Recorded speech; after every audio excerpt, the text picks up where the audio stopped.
નમસ્કાર વિદ્યાર્થી તેમજ શિક્ષક મિત્રો, આપણે સીઈટી કોમન એન્ટ્રન્સ ટેસ્ટનો અભ્યાસક્રમ જોઈ રહ્યા છીએ. તો આજે તર્ક સંબંધી પ્રશ્નોમાં એક નવો વિષય લઈને આપની સમક્ષ ઉપસ્થિત થયો છું.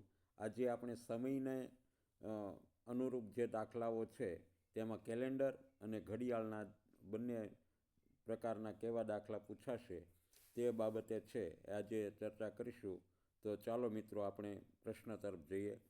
પ્રશ્ન નંબર 1 છે, જો 12 માર્ચ 2014ના રોજ બુધવાર હોય તો 12 માર્ચ 2020ના રોજ કયો વાર હોઈ શકે? મિત્રો, આજે માનો કે 12 માર્ચ 2014 છે, તો 365 દિવસ ક્યારે પૂરા થશે? 11 માર્ચ 2015ના રોજ છે, એક્ઝેક્ટ 365 દિવસે એ પૂરા થશે. એટલે 12મી માર્ચ 2015ના રોજ કયો વાર આવે? તો એમાંથી આજે બુધવાર હોય તો જેટલા અઠવાડિયા હોય ને એને તમારે ગણવાના જ નથી. બાકીના જે દિવસો વધે એ તમારે ગણવાના છે. એક વર્ષના છે 365 દિવસ હોય. 365 દિવસ હોય તેને 7 વડે ભાગો તો 7 પંચા 35 વધ્યા 1 ઉપરથી ઉતાર્યા 5, 7 દુ 14 વધ્યા 1. હવે આજે 52 અઠવાડિયા અને 1 દિવસ શેષ જે વધી આ 1 દિવસ છે. 52 અઠવાડિયા છે એ તો ગુરુવારથી બુધવાર છે એ જતા રહે. હવે આજે બુધવાર હોય તો આગામી વર્ષમાં 12 માર્ચ 2015ના રોજ 14ને બદલે 15ના રોજ છે એ ગુરુવાર હોય. 1 દિવસનો ફરક પડે છે. 52 અઠવાડિયા તો કન્ટિન્યુઅસ થઈ જતા રહેશે. હવે અહીંયા ફક્ત 1 વર્ષનું આપણને નથી પૂછ્યું, અહીંયા પૂછ્યું છે આપણને કે 12 માર્ચ 2020ના રોજ કયો વાર હશે? તો 2020 અને 2014 વચ્ચે કેટલો ફરક છે? તો કે 20માંથી 14 જાય તો 6 વર્ષનો ફરક છે. હવે 6 વર્ષનો ફરક છે તો 6 દિવસો વધે.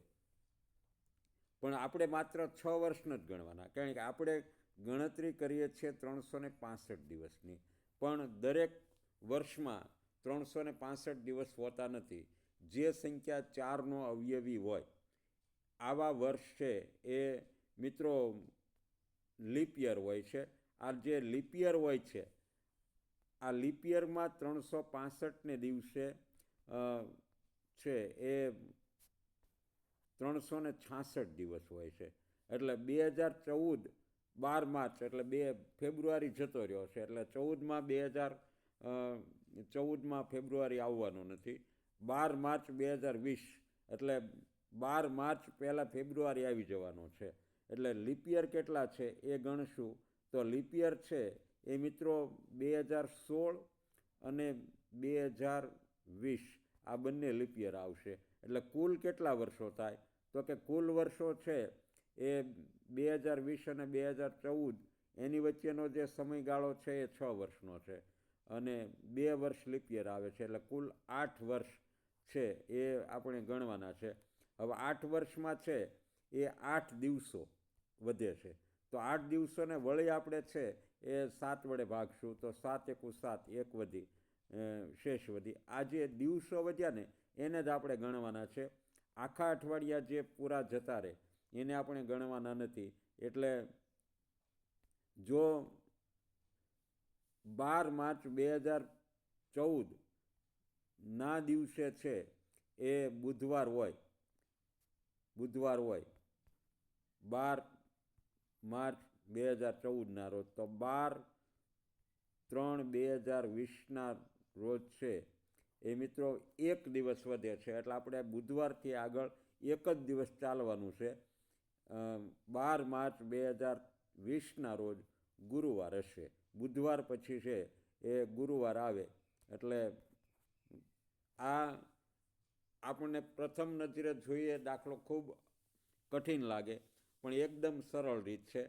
તમારે પૂરા અઠવાડિયા આવે તેની ગણતરી કરવાની નથી. માત્ર ને માત્ર જેટલા દિવસો બાકી વધે એની જ ગણતરી કરવાની છે. તો હું માનું છું ત્યાં સુધી આ બાબત છે એ તમને સમજાઈ ગઈ છે. તો આપણે આગળના દાખલા નંબર 2 તરફ જઈએ. 12 માર્ચ 2015ના રોજ ગુરુવાર હોય તો 12 માર્ચ 2017ના રોજ કયો વાર હશે? હવે 12 માર્ચ 12/3/2015 એટલે અહીંયા ફેબ્રુઆરી છે જતો રહ્યો છે. 2015 અને 12/3/2017 એટલે આપણે માત્ર 2 વર્ષ છે એ ગણવાના છે. 17માંથી 2017માંથી 2015 જાય તો મિત્રો 2 વધે એટલે 2 દિવસો જ ગણવાના છે, 2 વર્ષ ગણવાના છે. હવે આપણે 365 દિવસમાં સમજીએ છીએ કે 365 દિવસ હોય તો આગલા દાખલામાં જોયું એમ એને 7 વડે ભાગો તો 52 અઠવાડિયા આવે અને 52 અઠવાડિયા આવે અને 1 દિવસ છે એ વધે. એટલે જો આ ગણતરી મુજબ 12 માર્ચ 2017ના રોજ 2 વર્ષના 2 દિવસો વધે તો એમાં છે એ ગુરુવાર હોય તો શુક્રવાર અને શનિવાર આવતો હોવો જોઈએ. પણ અહીંયા આવું નહીં બને. કેમ નહીં બને? તો કે 2016 છે ને, 2016 તે મિત્રો લીપ વર્ષ છે. આ લીપ વર્ષ હોય ને એટલે એના દિવસો છે એ 366 થશે. એટલે આપણે ફક્ત 2 વર્ષ નથી ગણવાના, 3 વર્ષ ગણવાના છે. એટલે આજે ગુરુવાર છે કારણ કે 2016ના છે એ 366 દિવસો આવશે. એટલે 366ને પાછા જો તમે 7 વડે ભાગો તો 52 અઠવાડિયા અને 364 બાદ કરતાં 2 દિવસો વધે. એટલે ગુરુવાર હોય તો શુક્રવાર અને શનિવાર આવે. 2 વર્ષ અને 1 વર્ષ લીપ યર એટલે કુલ મિત્રો 2 + 3 2 + 1 એટલે કુલ 3 વર્ષ ગણવાના છે. અને 3 વર્ષના 3 દિવસ છે એ આના કરતાં ગુરુવાર કરતાં એના પછીના 3 દિવસે 12 માર્ચ 2017ના રોજ વાર હશે. એટલે ગુરુવાર પછી આવે છે શુક્રવાર, શુક્રવાર પછી આવે છે શનિવાર અને શનિવાર પછી આવે છે રવિવાર. તો મિત્રો 12 માર્ચ 2017ના રોજ રવિવાર હશે એ આપણે આ ગણતરીના આધારે સાબિત કરી શકીએ છીએ. પ્રશ્ન 2 તમને સમજાઈ ગયો હોય તો પ્રશ્ન 3 તરફ આગળ વધીએ. 17 માર્ચ 2014ના રોજ સોમવાર હોય તો 17 માર્ચ 1999 કયો વાર હશે? અહીંયા મિત્રો છે એ પાછળ જવાનું છે. તો 2014માંથી આપણે 1999 બાદ કરીએ તો મિત્રો 15 વર્ષ આવે છે. 14માંથી છે એ 99 ન જાય, આપણે 2 સંખ્યાને સાથે લઈને બાદબાકી કરીએ તો અહીંયાથી છે એ 10 લઈએ તો 114 થાય અને 114માંથી 99 બાદ કરીએ તો 15 વર્ષ આવે. હવે 15 વર્ષ આપણે આગલા 2 દાખલામાં જોયા કે 2014થી અગાઉ આપણે જવાનું છે. એટલે 1999 છે ત્યારથી તે 2014 વચ્ચે કેટલા લીપ યર આવે આ લીપ યરનું છે એ ખાસ ગણતરી કરવાની છે કે કેટલા લીપ યર આવશે. તો સૌ પ્રથમ તો આપણે 2000 જે 4નો અવયવી છે, 4નો અવયવી એટલે દશક અને એકમથી બનતી સંખ્યાને જો 4 વડે નિશેષ ભાંગી શકાય તો તે 4નો અવયવી હોય છે. આ ગણતરી પ્રમાણે 2000ની સાલ છે લીપ યર હશે, 2004 લીપ યર હશે, 2008 લીપ યર હશે, 2012 લીપ યર હશે. હવે 2014 ગણતરી અટકી જાય છે એટલે આવા 4 વર્ષો છે એ લીપ યર હશે. એટલે આપણે અગાઉ જોયું કે 15 વર્ષનો ગાળો છે, 15 અને 4 વર્ષ એમાં લીપ યર આવે છે. એટલે કુલ 19 વર્ષની આપણે છે એ ગણતરી કરવાની છે. હવે 19 બાકીના ને આપણે 365 દિવસ વડે ભાંગીએ તો 52 અઠવાડિયાને 1 દિવસ થાય છે. એટલે આપણે 19 વર્ષના જે 19 દિવસો છે એને આપણે એક વખત છે એ 7 વડે ભાંગશું તો 7 દુ 14 અને મિત્રો અહીંયા 5 શેષ વધે એટલે 5 દિવસ અહીંયા છે એ આપણે દરેક માટે આગળ ચાલવાનું હોય છે. અહીંયા 2014ના રોજ સોમવાર હોય, 17મી માર્ચ 2014ના રોજ જો શનિવાર સોમવાર હોય તો 17 માર્ચ 1999ના દિવસે કયો વાર છે? તો આપણે સોમવારથી છે એ પાછળ ચાલવાનું છે 5 દિવસ. સોમવાર પછી રવિવાર એટલે આ પહેલો દિવસ, શનિવાર એટલે આ બીજો દિવસ, શુક્રવાર એટલે આ ત્રીજો દિવસ, ગુરુવાર એટલે આ ચોથો દિવસ અને બુધવાર એટલે આ 5મો દિવસ. આપણે અહીંયા પાછળ ચાલવાનું છે. જો કાં તમારે 5 દિવસ પાછળ ચાલવાનું અને કાં તમે અલગ રીતે પણ ગણી શકો કે અહીંયા 5 દિવસ પાછળ ચાલો અને 2 દિવસ આગળ ચાલો. તો બંને છે, આજે સોમવાર હોય તો સોમવાર પછી 2 દિવસ આગળ ચાલો, મંગળ અને બુધ, તો પણ બંને વાર છે એક સરખા જ આવે. એટલે આપણો જવાબ છે એ મિત્રો ત્રીજો વિકલ્પ બુધવાર આવશે જવાબ. ચાલો, પ્રશ્ન 3 આપને સમજાયો છે તેવી અપેક્ષા સાથે આગળ પ્રશ્ન નંબર 4 તરફ જઈએ. 13 માર્ચ 2012ના દિવસે મંગળવાર હોય તો 13 માર્ચ 2013ના દિવસે કયો વાર હશે? હવે જો અહીંયા મિત્રો એક જ વર્ષનો ફરક છે. 13 માર્ચ 13/3/2012 અને આગામી 13/3/2012ના દિવસનો વાર ગણવાનો હોય તો 13 માર્ચના રોજ જો મંગળવાર હોય તો 13 માર્ચના રોજ છે એ બુધવાર આવે. પણ અહીંયા આપણે લીપ યરને યાદ કરવાનું છે કે લીપ યર છે કે નહીં. 13 માર્ચ 2012ના દિવસે મંગળવાર છે એટલે માર્ચની પહેલાં ફેબ્રુઆરી છે એ આવી જાય છે. એટલે અહીંયા આપણે લીપ યરની ગણતરી કરવાની નથી. ખાસ ખ્યાલ રહે, 2013નો ફેબ્રુઆરી માર્ચ છે એ લીપ યર બનવાનો નથી. એટલે અહીંયા 13 માર્ચના રોજ જો મંગળવાર હોય 2012ના રોજ તો 13 માર્ચ 2013ના રોજ છે એ બુધવાર જ થશે. એટલે આપણે વિકલ્પ નંબર છે એ ચોથો બુધવાર છે એને રાઈટ આન્સર ગણી અને આગળ ચાલીશું મિત્રો. 31 દિવસના એક મહિનામાં 30 તારીખે ગુરુવાર હોય તો પહેલી તારીખે કયો વાર હશે? હવે 31 દિવસ એટલે 6/4/9/11 તેના તે દિન 30, 6/4/9/11 તેના તે દિન 30. બાકી ફેબ્રુઆરી હોય 28 કે 29. આપણે આની સિવાયના કોઈ પણ મહિના છે એ પછી પહેલો હોય, ત્રીજો હોય, 5મો હોય, 7મો હોય, 8મો હોય, 10મો હોય કે 12મો હોય, આ બધા મહિનાના દિવસો છે 31 આવે. પણ આપણે તેની સાથે મતલબ નથી, આપણે તો ફક્ત વાર શોધવાનો છે. એટલે વારને કેવી રીતે શોધીશું તે મિત્રો એક સ્પષ્ટ ખ્યાલ મેળવવા માટે આપણે અહીંયા કેલેન્ડરનો જ આધાર લેવો પડશે કે ગુરુવાર છે એ 30મી તારીખે છે. મિત્રો ગુરુવાર 30 તારીખે હોય તો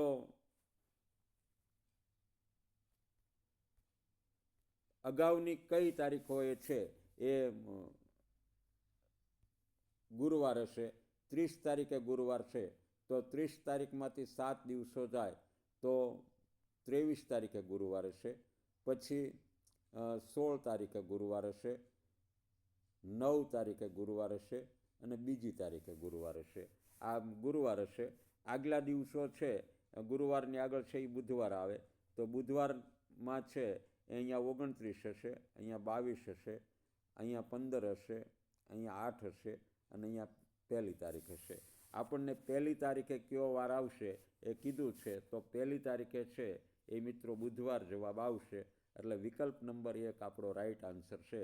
આવી રીતે રફકામ ન કરો ને ફક્ત મન મસ્તિષ્કમાં છે એ તમે 30 તારીખે ગુરુવાર હોય તો 7 દિવસ છે એ બાદ કરતા જાઓ.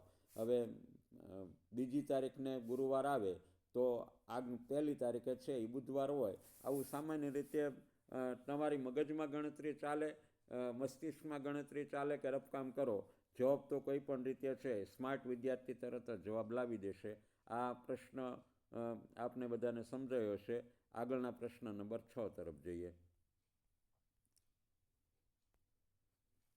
31 દિવસના એક મહિનામાં એક શુક્રવાર 7 તારીખે આવતો હોય તો બીજો શનિવાર છે એ કઈ તારીખે આવતો હોય? તો આપણે મિત્રો સ્વાભાવિક રીતે તરત જ ફટાકે કહી દઈએ કે પહેલો શુક્રવાર છે. આ એક શુક્રવાર કીધો ને ત્યાં હકીકતે પહેલો શુક્રવાર હોય. પહેલો શુક્રવાર છે એ 7 તારીખ હોય તો બીજો 7 તારીખે આવતો હોય તો બીજો શનિવાર છે આપણે એમ કહીએ કે 7 તારીખે શુક્રવાર છે તો વળી પાછો છે એ 14 તારીખે શુક્રવાર આવશે, એટલે 15મી તારીખે છે એ શનિવાર હશે. પણ આ ગણતરી તમારી ખોટી પડવાનો 100% ચાન્સ છે. એટલે આવું સીધી ગણતરી તમારે કરવાની નથી. આને માટે આપણે આવી નજીકના દિવસોની વાત હોય ત્યારે આપણે કેલેન્ડર જ બનાવશું. પહેલો શુક્રવાર છે 7 તારીખે છે. કયા વારે છે? શુક્રવાર છે 7 તારીખે છે. તો આપણે એને કેલેન્ડરના રૂપમાં ઢાળીશું. ગુરુવાર, બુધવાર, મંગળવાર, સોમવાર, રવિવાર અને શનિવાર. આ મિત્રો અઠવાડિયાના 7 વાર આવી ગયા. હવે જો પહેલો શુક્રવાર છે 7 તારીખે છે. 7, 6, 5, 4, 3, 2 અને 1. આ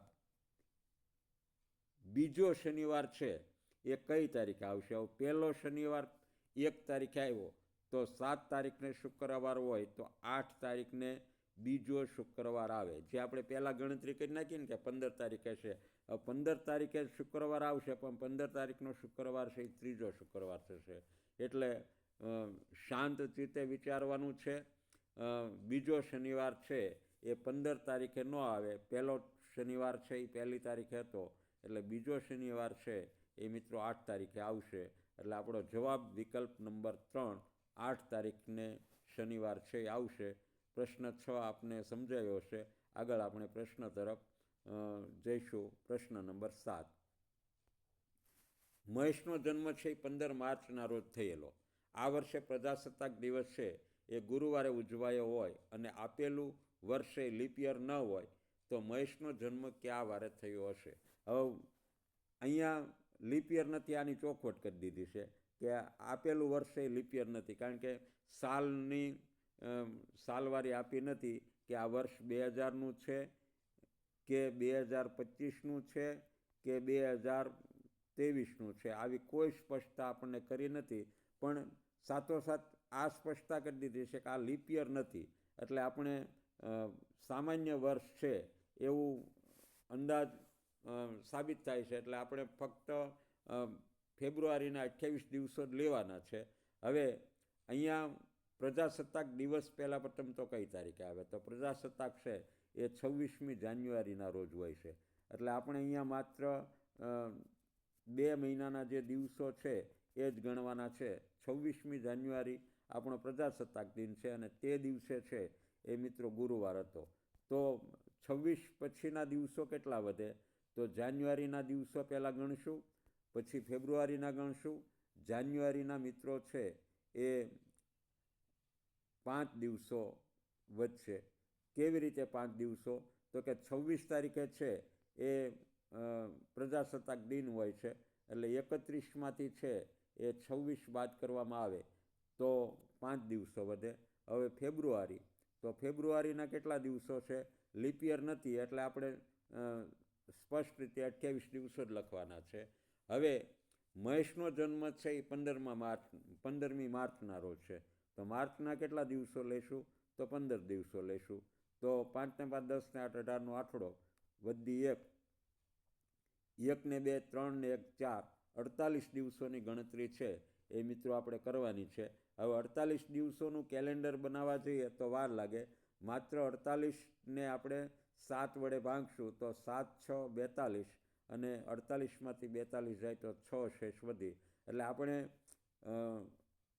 પ્રજાસત્તાક દિન ગુરુવારે છે તો આના આધારે છે એ 6 દિવસ ઉમેરશું.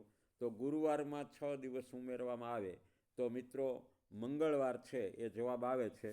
કારણ કે ગુરુવાર પછી શુક્રવાર છે એ પહેલો દિવસ, શનિવાર છે એ બીજો દિવસ, રવિવાર છે એ ત્રીજો દિવસ, સોમવાર છે એ ચોથો દિવસ, મંગળવાર છે એ 5મો દિવસ અને બુધવાર છે એ 6ઠ્ઠો દિવસ થાય. એટલે આપણો જવાબ છે એ બુધવાર આવે.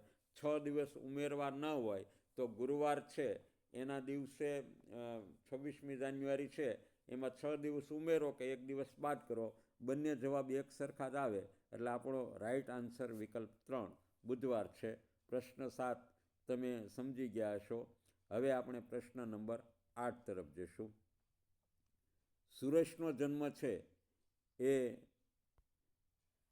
7મી સપ્ટેમ્બરના રોજ થયો. રમેશ છે તેના કરતાં 15 દિવસ નાનો હોય. જો આ વર્ષે સ્વતંત્રતા દિવસ સોમવારે ઉજવાયો હોય તો રમેશનો જન્મ કયા વારે થયો હશે? જો અહીંયા 2 ગણતરી આપી છે. સુરેશનો જન્મ છે 7 સપ્ટેમ્બરના રોજ થયો હશે, 7/9ના રોજ થયો હશે. 7/9 વર્ષ કોઈ પણ હોઈ શકે, આપણે વર્ષમાં પડવાનું નથી. પણ આપણને તો રમેશનો જન્મ કયા વારે થયો છે? તો રમેશ છે એ 15 દિવસ તેના કરતાં નાનો છે. તો હવે 7મી સપ્ટેમ્બર છે, આ 7મી સપ્ટેમ્બરમાંથી 15 દિવસો બાદ કરવા કે 15 દિવસો ઉમેરવા એ થોડીક તમને અવઢવ થતી હશે. હવે જો 15 દિવસ બાદ કરીએ ને તો રમેશ છે ને મોટો થઈ જાય. કારણ કે ઘડીભર માની લો કે 7 સપ્ટેમ્બર 2020ના રોજ છે એ સુરેશનો જન્મ થયો, એમાંથી 15 દિવસો બાદ કરીએ તો આજે સુરેશ કરતાં રમેશ એ મોટો થઈ જાય. હવે રમેશ તો તેના કરતાં નાનો છે એટલે તમારે આમાં સીધી ગણતરી 7 + 15 કરવાના છે. એટલે 7 + 15 છે એ 22 થાય. એટલે રમેશનો જન્મ નક્કી કરવાનો છે કે રમેશની જન્મ તારીખ છે એ 22/9 હશે. 22/9 એક્ઝામ્પલ તરીકે માનીએ તો 2020 હશે. આપણે વર્ષનો માત્ર આધાર લઈએ છીએ, એની કંઈ ગણતરી કરવાની છે નહીં. હવે સ્વતંત્રતા દિવસ એટલે કયો વાર, કઈ તારીખ? તો કે 15/9/2020. સોરી 15/8/2020. આપણે 15/8થી 22/9/2020 સુધીના કેટલા દિવસો છે તેની જ ગણતરી કરવાની છે. તો તેની ગણતરી કરીએ તો મિત્રો ઓગસ્ટમાં 15 દિવસો જતા રહે. એટલે ઓગસ્ટના છે એ 16 દિવસો વચ્ચે કાઉન્સમાં આપણે લખવાનું કે 31માંથી છે એ 15 દિવસો આપણે બાદ કર્યા છે. હવે સપ્ટેમ્બરની 22 તારીખે રમેશનો જન્મદિવસ છે, તો સપ્ટેમ્બરના છે એ 22 દિવસો લખવાના છે. 22 અને 16 છે એ મિત્રો 38 થશે. તો 38ને હવે છે એ આપણે 7 વડે ભાંગીશું. 38ને 7 વડે ભાંગીએ તો 38ને 7 વડે ભાગતા 7 × 5 = 35, એટલે દિવસો વચ્ચે 3. આજે સ્વતંત્રતા દિવસ છે એ સોમવારે હોય તો સોમવારમાં 3 દિવસો ઉમેરવાના. મંગળવાર છે એ મિત્રો પહેલો દિવસ થશે, બુધવાર છે એ બીજો દિવસ થશે અને ગુરુવાર છે એ ત્રીજો દિવસ થશે. એટલે આપણો જવાબ છે એ ત્રીજા દિવસે જન્મ છે એમ ગણી લો. આ વચ્ચેના 5 અઠવાડિયા છે એમાં તો સોમવારથી છે મંગળવારથી સોમવાર દિવસો જતા રહેશે. એટલે અઠવાડિયા આખા અઠવાડિયા છે ને એને ગણતરીમાં જ લેવાના નથી. જેટલા દિવસો વધે એ જ ગણતરીમાં લેવાના છે. 3 દિવસો વધે છે તો સ્વતંત્રતા દિવસ સોમવારે હોય તો ત્રીજા દિવસે કયો વાર હોય? તો કે પહેલા દિવસે મંગળવાર હોય, બીજા દિવસે બુધવાર હોય, ત્રીજા દિવસે ગુરુવાર હોય. વિકલ્પ નંબર 4 આપણો ખરો જવાબ બનશે. આ પ્રશ્ન 8 ગણ્યા પછી આપણે પ્રશ્ન 9 તરફ જઈશું. વિપુલનો જન્મ છે એ 1 જુલાઈના રોજ થયો. સંજય તેના કરતાં 27 દિવસ નાનો છે. આ વર્ષે શિક્ષક દિવસ શનિવારે છે એ મનાવાયો હોય તો સંજયનો જન્મદિવસ કયા વારે થયો હશે? હવે જો અહીંયા મિત્રો વિપુલ છે એનો જન્મ છે એ 1/7ના રોજ છે અને સંજય તેના કરતાં 27 દિવસ નાનો છે. તો 1/7 છે એમાં 22 દિવસો ઉમેરીએ તો સંજયનો જન્મદિવસ છે એ આપણને 23/7ના રોજ 23/7ના રોજ છે એ સંજયનો જન્મદિવસ હશે. આના ઉપરથી આપણને ખ્યાલ આવે છે. હવે આપણે દિવસો જ ગણવાના રહે કે જુલાઈ છે, જુલાઈના કેટલા દિવસો, તો કે જુલાઈમાં 23/7 એ સંજયનો જન્મદિવસ છે. કોનો જન્મદિવસ છે? સંજયનો જન્મદિવસ છે 23/7ના રોજ. એટલે આપણે 31માંથી છે એ 23 બાદ કરીએ તો 31માંથી 23 બાદ કરીએ તો મિત્રો છે એ 8 દિવસ આવશે. જુલાઈ, તો જુલાઈ પછી આવે છે ઓગસ્ટ. તો ઓગસ્ટના આપણને બધાને મિત્રો ખબર છે કે એના 31 દિવસ હોય. તો ઓગસ્ટના છે એ 31 દિવસ. હવે શિક્ષક દિન છે એ 5મી સપ્ટેમ્બરના રોજ આવે છે. એટલે સપ્ટેમ્બરના છે એ આપણે 5 દિવસો લઈશું. એટલે 31, 8 અને 5, 8 ને 1 9, 9 ને 5 14નો ચોગડો, અને વદ્દી છે એ 1 આવશે. એટલે 44 દિવસો છે એ મિત્રો આપણે એમાંથી બાદ કરવાના રહેશે. હવે 44 દિવસો બાદ કરીએ, 44 દિવસનું કેલેન્ડર બનાવવા જઈએ તો કેટલી વાર લાગે? એટલે 44ને છે એ આપણે 7 વડે ભાંગશું. 7 × 6 = 42. એટલે 2 શેષ વધી. આપણે 6 અઠવાડિયાને ગણવાના નથી. માત્ર 5મી સપ્ટેમ્બરના રોજ છે એ શિક્ષક દિન હોય તો સંજયનો જન્મદિવસ એના અગાઉ 2 દિવસ હોય. એટલે શનિવારમાંથી આપણે માત્ર શનિવાર છે એમાંથી 2 દિવસ બાદ કરવાના રહે. હવે અહીંયા ઉમેરવાના નથી કારણ કે જુલાઈ અગાઉ આવી જાય. એટલે આપણે શુક્રવાર છે એનો 1 દિવસ બાદ કરતા દિવસ આવે, અને ગુરુવાર છે એ 2 દિવસ બાદ કરતા જવાબ આવે. એટલે આપણો રાઈટ આન્સર ગુરુવાર થશે. એટલે વિકલ્પ નંબર 1 ગુરુવાર આ સંજયનો જન્મદિવસ હશે. અને સંજયના જન્મદિવસે 23મી જુલાઈના રોજ કયા વારે થયો હશે? તો મિત્રો ગુરુવાર હશે.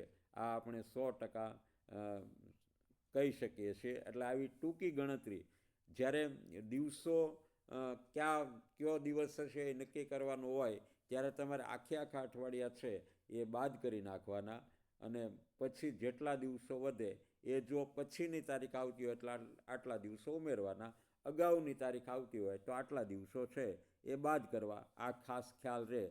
પ્રશ્ન નંબર 9 જોયા પછી આપણે મિત્રો આગળના દાખલા નંબર 10 તરફ જઈશું. મિત્રો અહીંયા એક ઘડિયાળમાં છે એ 9:30 થઈ છે, તો અરીસામાં જોતા કેટલા દિવસ લાગશે? હવે જે મિત્રોએ નવોદયની તૈયારી કરી છે તે મિત્રોને છે એ અરીસામાં કેવું પ્રતિબિંબ પડે છે, ઉલટું પ્રતિબિંબ પડે છે એનો ખ્યાલ છે જ તે. છતાં હું તમને એક વખત છે એ ઉલટું પ્રતિબિંબ છે એ પાડીને બતાવું છું કે ઉલટું પ્રતિબિંબ કેવી રીતે પડે. માનો કે આવી રીતે છે એ 2 ઘડિયાળ હોય. આ 2 ઘડિયાળો છે. હવે 2 ઘડિયાળમાં અહીંયા છે એ વચ્ચે મિત્રો અરીસો છે. આ અરીસો છે.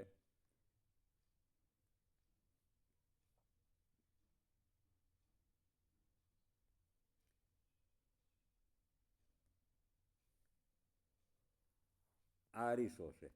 એટલે અહીંયા આ ઘડિયાળમાં કેટલા વાગ્યા છે તે પહેલાં તો આપણે નક્કી કરશું.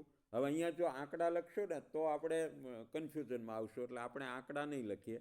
9:30 થઈ હોય એટલે માની લો કે અહીંયા છે એ 9 વાગ્યા હોય, તો આ જે મિનિટનો કાંટો છે ને એ 9 અને 10ની વચ્ચે એક્ઝેક્ટ હશે.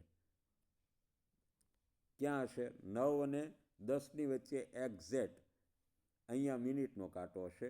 અને 9:30 એટલે આ કાંટો છે એ 6 ઉપર હશે. એટલે 9:30ની ઘડિયાળ છે કંઈક આવું બતાવે છે. પણ આપણે અરીસો હોય તો અરીસામાં કેવી રીતે એનું પ્રતિબિંબ પડે તે આપણે જોઈએ છીએ. તો અહીંયા છે એ મિત્રો 30 માટે અહીંયા સીધે સીધું છે એ પ્રતિબિંબ આવશે. અહીંયા આ જે પ્રતિબિંબ છે એનું ઉલટું પ્રતિબિંબ પડે એટલે કંઈક અહીંયા પ્રતિબિંબ આવશે. આવું પ્રતિબિંબ બનશે. 1 ઘડિયાળમાં 9:30 થઈ છે, તો અરીસામાં જોતાં કેટલા દેખાય? હવે જો અહીંયા 9:30 થાય છે, તો અહીંયા 2:30ની બાજુમાં દેખાય છે. હવે આવું કરવા બેસીએ તો કેટલી વાર લાગે? એટલે આના માટે એક ટૂંકી રીત, શોર્ટકટ આનો આપેલો છે કે અરીસામાં જોતાં કેટલા વાગ્યા હશે આવું ગણવું હોય તો તમારે જેટલા વાગ્યા હોય ને એને છે એ મિત્રો 12 કલાકમાંથી બાદ કરી નાખવાના. 9:30 વાગ્યા છે ને એમાંથી 12માંથી 9:30 બાદ કરો તો 2:30 આવે. પણ કેવી રીતે બાદ કરવાના છે એ હું તમને સમજાવું છું કે 12 કલાકમાંથી 9:30 બાદ કરવાના છે, પણ 12 કલાક નથી લેવાના. 11 કલાક અને 60 મિનિટ લેવાની છે અને એમાંથી 9:30 બાદ કરી નાખવાની. એટલે આ 9:30 છે એ આમાં બાદ કરીએ તો 60માંથી 30 જાય મિત્રો તો 30 વધે, 11માંથી જાય તો 9 વધે. એટલે 1 ઘડિયાળમાં જો 9:30 થઈ હશે તો અરીસામાં જે મેં તમને અગાઉ પ્રતિબિંબ પાડીને બતાવ્યું કે આવી રીતે છે એ મિત્રો 9:30 છે એનું ઉલટું પ્રતિબિંબ છે, કંઈક આવું પડતું હતું. એટલે આપણે એ પ્રતિબિંબ હું તમને દોરીને બતાવું તો એનું પ્રતિબિંબ તમને આવું દેખાતું હતું. 2:30, 2 અને 3 વચ્ચે નાનો કાંટો હોય અને મોટો કાંટો છે એ 30 ઉપર હોય. એટલે 2:30 આવું ઉલટું પ્રતિબિંબ મેં તમને બતાવ્યું હતું. એટલે હવે તમારે આ અરીસાનો મનમાં મસ્તિષ્કમાં છે આછો ખ્યાલ લાવવાનો, પણ આવી પ્રોસેસમાં પ્રતિબિંબ જોવું ને એના ઉપરથી ઘડિયાળના દિવસો, આ તો માનો કે 9:30 છે, 9:30 ન હોય અને આપણને માનો કે 10:42 આપી તો કેવી રીતે બાદ કરવા? તો 11:60માંથી છે 10:42 બાદ કરી નાખો એટલે અરીસામાં એનું પ્રતિબિંબ છે એ મિત્રો 1 કલાક અને 1:18 થઈ હશે એવું એનું અરીસાનું પ્રતિબિંબ બતાવશે. એટલે આ પ્રશ્ન છે એ એક વખત તમને શોર્ટ ટ્રીક આની યાદ રહી જાય તો અરીસામાં જોતાં કેટલા છે એ વાગ્યા હશે તો આ 2:30 આ આપણો વિકલ્પ નંબર 4 ખરો બનશે. આ પ્રશ્ન વહેલો, કારણ કે નવોદયમાં આવા પ્રશ્નો આવતા નહીં, પણ CETમાં આવા પ્રશ્નો આવવાની શક્યતા છે. એટલે આ પ્રશ્ન તમને સમજાઈ ગયો છે એમ માની અને આપણે આગળના દાખલા તરફ જઈએ. પ્રશ્ન નંબર 11. જો મેં તમને આગળ વાત કરી ને કે 10:42 આવ્યા તો અહીંયા 3:37 છે એ મિત્રો આવ્યા છે. એટલે 3:37 છે એ આપણને ખ્યાલ આવે એટલા માટે વળી તમને છે એ એક આવું પ્રતિબિંબ પાડી અને બતાવું છું કે આવી 2 ઘડિયાળ હોય, એક ઘડિયાળનું અરીસામાં પ્રતિબિંબ પડે તો કેટલા વાગે? હવે 3:37, તો 3:37 હોય તો આ નાનો કાંટો છે એ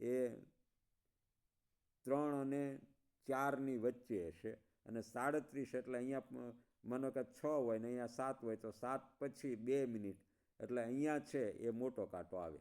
હવે એનું પ્રતિબિંબ પાડવા માટે આ નાનો કાંટો છે એ કંઈક અહીંયા આવશે, 8ની આજુબાજુમાં આવશે અને આ મોટો કાંટો છે એ મિત્રો અહીંયા જશે. બરાબર? આવી રીતે 2 કાંટા અરીસામાં પ્રતિબિંબ છે એ આવી રીતે પડતું હશે. સેન્ટ્રલ પોઈન્ટથી આપણે જોઈએ તો અહીંયા 8 અને 8:37, અહીંયા જે 3:37 થયા છે તો 8 અને આનું પ્રતિબિંબ છે એક્ઝેક્ટ અહીંથી જ આવવું જોઈએ અને આ પ્રતિબિંબ છે ઉલટું પ્રતિબિંબ આ બાજુ પડશે. એ આપણે નવોદય વિદ્યાલયના ક્લાસ અંકારતા જે વિદ્યાર્થી મારી પાસે ભણેલા છે એને ખબર છે કે ઉલટું પ્રતિબિંબ કેવી રીતે પડે અરીસામાં જોતા. અહીંયા વચ્ચે છે એ મિત્રો આ અહીંયા અરીસો હોય, આ અરીસો છે XY અને એનું ઉલટું પ્રતિબિંબ છે એ આવી રીતે પડે છે. તો હવે આપણે આ માત્ર મેં તમને સમજવા માટે કીધું છે. તમારે આવી રીતમાં પડશો તો એક્ઝેક્ટ ગણતરી થશે નહીં. એટલે તમારે ફક્ત ટૂંકી રીત શું વાપરવાની છે? 12 કલાકમાંથી છે, પણ 12 કલાક પૂર્ણ નથી લેવાના, 11 કલાક આખી લેવાની છે અને 60 મિનિટ લેવાની છે 1 કલાકની. એટલે 12માંથી છે એ 3:37 બાદ કરી નાખો તો જે વધે તે તમારો રાઈટ આન્સર બનશે. 60માંથી 37 જાય તો મિત્રો 23 આવશે અને 11માંથી 3 જાય તો 8 આવશે. એટલે પ્રથમ વિકલ્પ 8 અને 23 મિનિટ છે એ અરીસામાં જોતાં 8 ને 23 દેખાશે. આ પ્રશ્ન પણ તમે સમજી ચૂક્યા હશો. એટલે આગળના પ્રશ્ન નંબર આપણે 12મા પ્રશ્ન તરફ જઈશું.